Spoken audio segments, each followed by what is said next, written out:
Good morning, Jefferson Bears. It's Miss Snicker with your Fine Arts Friday. Today we are going to be focusing on a different element of art. Now remember, elements are the actual things that make up your artwork, like lines, shape, color, texture, form, and the element we are focusing on today are shapes. So we worked on lines last week, and lines really don't ever become shapes until they turn or curve and the ends touch each other, and that forms a shape. So we're going to be making an artwork that's kind of abstract or very geometric, and that really focuses just on one particular shape. So we are going to be making something like this that focuses on circles. And you will see that I have a nice variety of circles as far as the size goes. And then in each circle, we have different designs using lines. We'll be able to use some of the skills we learned last week and put them to use here to get interesting designs and patterns. Patterns are things that repeat in our circles. So let's begin. I picked circles because they are one of the hardest shapes to draw. So if you look at my finished artwork here, you can see that I'm of varying sizes, but most of them are actually very circle-like, and I didn't use any stencils. If you need to use some stencils, you can, but try to do your own.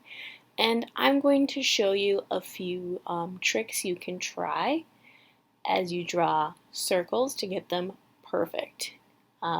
When you draw it, you don't want to do it fast. You see how I'm just going in a circular motion slowly and pressing light to try to get the circle there. Here's another technique. You need to make sure there's nothing in the way of your paper. You're going to use your finger as a fulcrum to pivot the paper around as your pencil draws. So your hand is not moving, but the pencil is. So I'll show you again. So I'm using my pinky finger and placing it down on the paper, pressing pretty hard so it doesn't move. And then the pencil is touching the paper, and then I move the paper around, and then I get that perfect circle. So try that a few times if you want to practice that.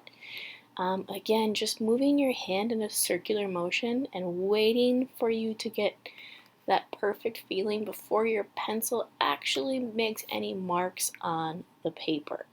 Some of your circles might be more interesting if they go off the paper. You could also try just doing kind of these curves or arches and then rotating your paper. So your wrist is doing a lot of the work and your paper. So you're just kind of turning the paper and rotating your wrist. So there's a few different things, right? You can try to get all of your circles on your paper and get them down so that they really look nice and round. And if you're a little bit younger, this is gonna be pretty hard. So just practice, practice, practice, and try new things. And it's okay to practice this before you get your good paper out. My bigger kids know, right? We have sketchbooks at school, and we always use our sketchbooks to do some practice before we use stuff on our good paper. So you can see here that as I'm doing this, that didn't work out so well because I didn't have the exact middle. So knowing exactly where the middle is, if you're going to do two set circles in one, is important, but I didn't know where the middle was, so I'm going to use this technique of turning the paper and curving it, and I'm making sure that this inner circle has the same distance all the way around from the outer circle so that I can tell that it's even. So let's go ahead and try to finish up all of your circles. I would say have at least 5 or 6. You can have more, and the more you have, the more designs you will have. Now I'm going to start outlining all of my pencil lines with a Sharpie just so that they really pop and stand out. If you don't have a Sharpie, maybe try to use a crayon this time. If you have watercolor or if you have water-based markers, just like regular Crayola markers, you might not want to use them, and I will tell you why later. But try use a Sharpie or crayons. Now I'm just going to start adding designs within all of my circles. So I'm just dividing them up. We talked about lines last week, so now I'm just using all different kinds of lines. So I have straight lines and diagonal lines in this design. And I don't really have a plan when I'm going in. I'm just kind of letting things happen. And I like how all of these diagonal lines are forming almost a star or a sun pattern. So try to use different kinds of lines as you do all of your different circles. You can see I have two different kinds of Sharpies, so you might want to decide thick or thin. You know, this kind of looks almost like an orange or a lime, so I think I'm gonna maybe use the thicker Sharpie now and fill that in a little bit more so it has a more of an impact and you can see it a little bit better. So these are, again, I started with straight lines, vertical, and then I just rotated my paper to get all of them in nice and even. So I'm gonna go ahead and work on some more.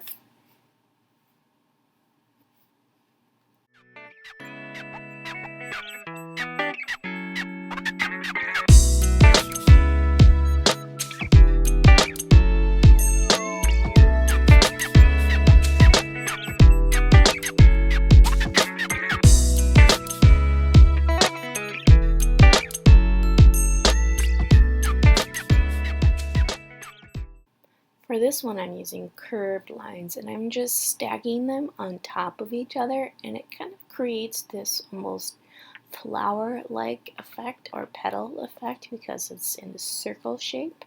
If you were to do this in a straight line, it might look more like fish scale.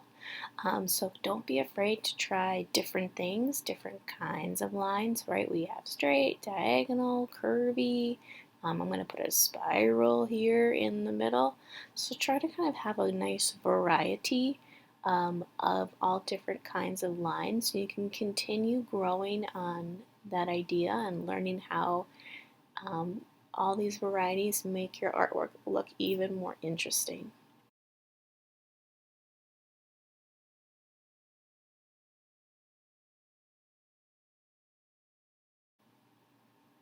By making vertical lines like this and then going the opposite direction and making horizontal lines, I'm creating a checkerboard pattern. A lot of kids try to make a pattern like this and they make individual squares, but this is so much easier just drawing lines that cross over each other. And for my last one, I think I'm going to do a chevron pattern. So doing diagonal lines on each side, and each side they are opposite of each other, so it kind of creates almost an arrow effect. The way that this is drawn, it kind of looks like a tire.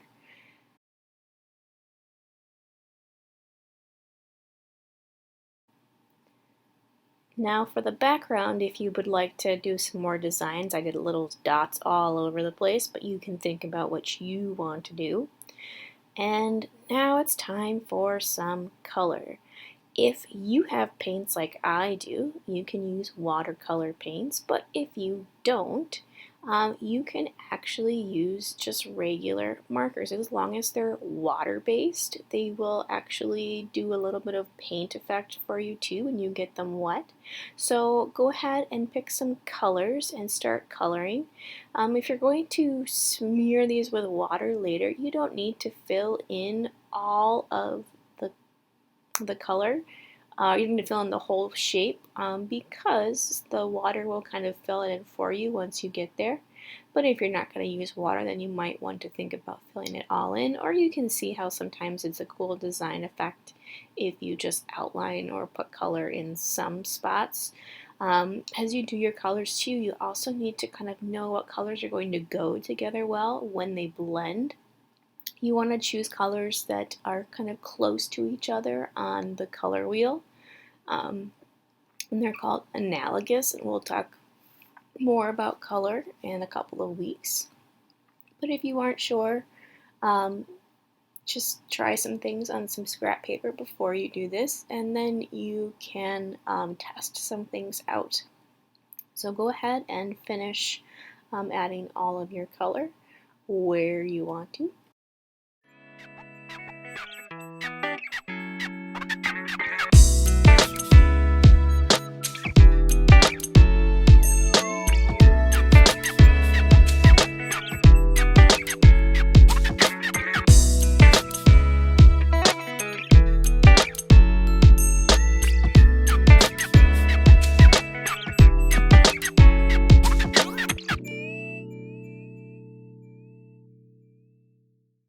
Alright, so grab yourself a water cup and a paintbrush if you have one, and if you don't have a brush, you could use Q-tips. And when you use your brush, always scrape, don't tap, and then just kind of gently bring your brush over top of your marker, and you will see that it will start to blend a little bit. Some papers work better than others when you do this, and just be careful that you don't press too hard because your paper might tear if it's not actually paper that's meant to get wet. So just kind of bring your brush over here and kind of see what happens as you add water. And if you don't like this effect, again, you don't have to do it on every single one. You can kind of pick and choose. After all, it is your artwork. When you do this, try to be careful and stay inside your circle. Don't go fast. Take your time and go slow. And it will be a good idea to clean off your brush every time you go to a new one, just so that you don't bring in colors that you don't want to.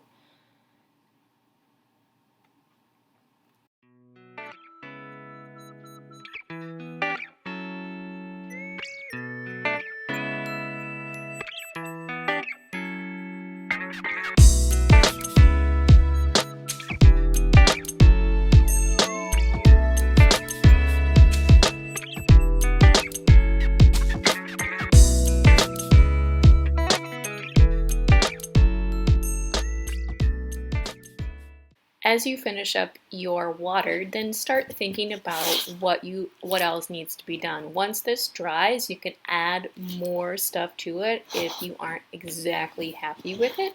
So you can think about going back in with the Sharpie and doing some more details in the background, like the little circles like I did, or maybe just more lines or patterns, or even more big circles, and then you can start your design process all over again with big circles and then lines and then adding your color.